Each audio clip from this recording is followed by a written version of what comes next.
Hello everyone, good morning. आज हम क्या है सीआई का एक ऐसा कॉन्सेप्ट करेंगे जो अभी हाल फिलहाल एग्जाम्स में पूछा गया है। मेरे पास जैसे इंस्टाग्राम पे मुझे 3-4 क्वेश्चन रिसीव्ड हुए थे, तो मैंने भी अभी की बार जो मेंस दिया था आपका 2019 का, तो उस मेन में से एक क्वेश्चन आया हुआ था।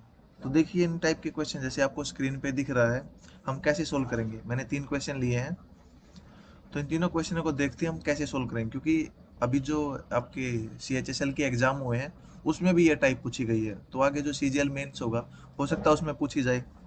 तो क्यों ना हम अपने 2 नंबर बचाएं। देखो क्वेश्चन दे रखा है, राहुल ने 1 लाख रुपए लिए, 8% आपका वार्षिक इंटरेस्ट था जो कंपाउंड इंटरेस्ट था।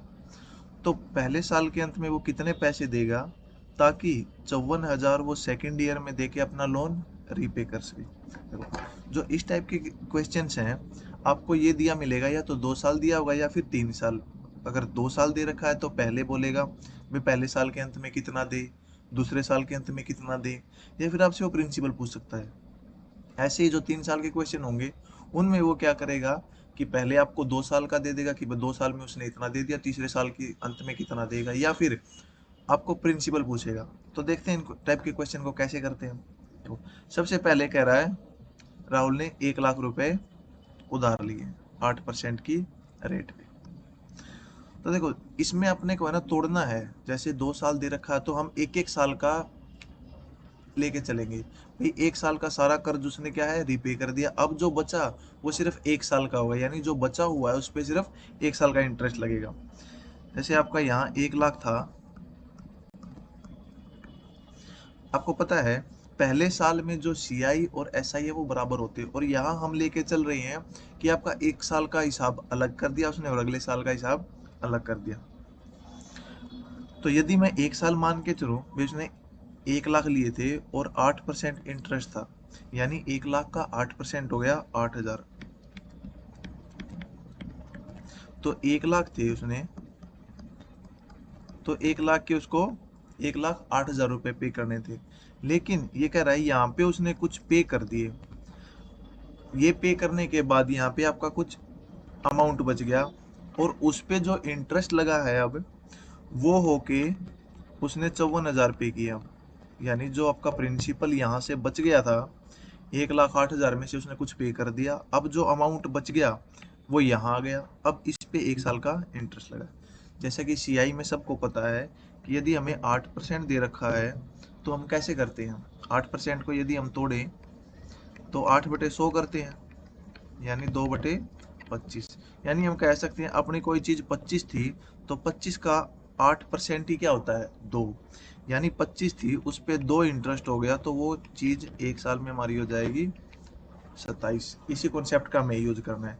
अब यानी आखिरी में जो आखिरी का साल था सेकेंड ईयर था उसमें हमारे पास एक प्रिंसिपल आ गया। अब हमारे पास रेट 8% गिवन है और वो चीज आपकी 54,000 है, या फिर 54,000/108 × 100 कर लो, या फिर हम कह सकते हैं भाई यहाँ 25 थी तो यहाँ उसने 2 का इंटरेस्ट पे किया होगा टोटल, और आपका जो यहाँ पे वो चीज 27 होगी, यानी 27 की वैल्यू 54,000 है, एक की वैल्यू आ गई 2,000। जब एक की वैल्यू 2,000 आ गई, 25 की वैल्यू आ गई 50,000। देखो यहाँ पे 25 की वैल्यू 50,000, और ये 25 कब बचा था यहाँ पे उसका टोटल 1 साल का इंटरेस्ट था 1,08,000, यानी पहले साल का हम क्या करवा रहे हैं उससे अलग ही करवा रहे हैं। भाई पहले साल का इतना था, आपका इंटरेस्ट बन गया, टोटल अमाउंट हो गया, उसमें से पे कर दिया, अब जो बचा है उस पर इंटरेस्ट लगेगा। यानी 1,08,000 आपका फर्स्ट ईयर में था, इस पे कुछ अमाउंट पे कर दिया, अब बच गया 50,000। तो कितना पे किया उसने, तो 1,08,000 में से अपन 50,000 घटा देंगे तो ये आ गया आपका 58,000, यानी यही आपका आंसर है। नेक्स्ट क्वेश्चन क्या है, एक आदमी ने 3 साल के लिए, यानी 10% पर एनम था, 3 साल के लिए इंटरेस्ट आपका कंपाउंडेड हो रहा था एनुअली। तो 2 साल के अंत में उसने 6,634 दे दिए, और 3 साल के अंत में उसने 13,200 देकर अपना हिसाब क्लियर कर दिया। तो कह रहा है उसने कितने पैसे उधार लिए थे।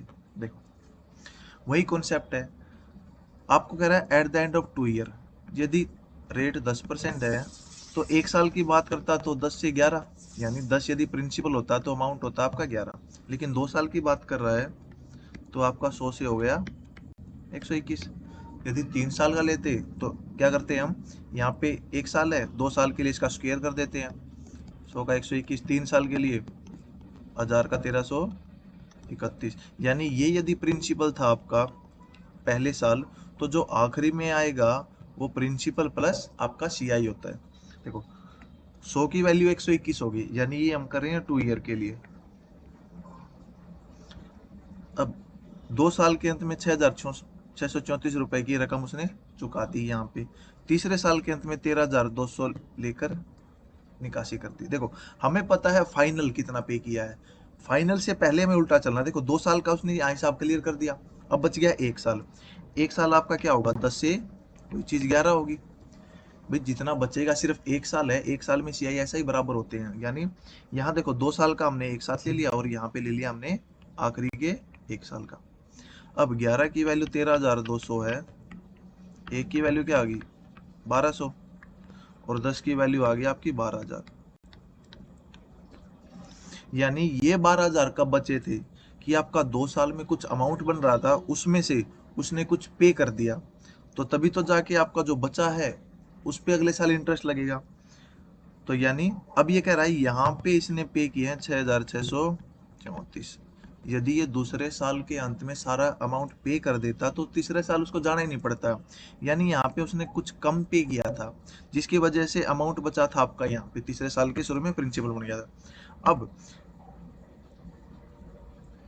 6,034 उसने पे कर दिया और बच के आ गया 12,000। यानी यहाँ पे जो उसको एक्चुअली पे करना था वो आपका था 12,000 प्लस 6,634, ये आ जाएगा 18,634।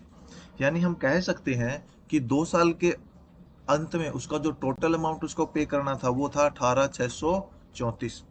अब हम कह सकते हैं 121 की वैल्यू क्या आपकी 18,634, एक की वैल्यू कितनी होगी और यहाँ से हम 100 की वैल्यू निकाल देंगे।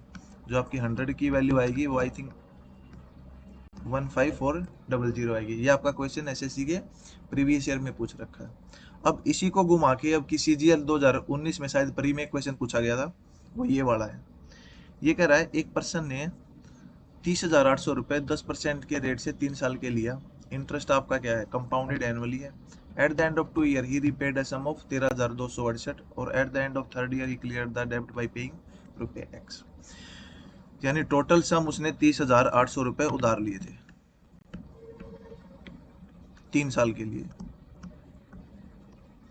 और इंटरेस्ट आपका कंपाउंडेड है। 2 साल के अंत में उसने 13,268 पे कर दिए। यानी 2 साल के अंत में यदि सारे पे कर देता तो उसको जरूरत नहीं पड़ती।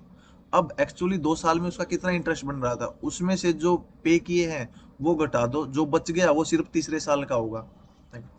30,800 था, यानी हम कह सकते हैं कि आपका 10% है। तो यदि 1 साल की बात करूं 10 से 11, 2 साल की बात करूं तो 100 से 121।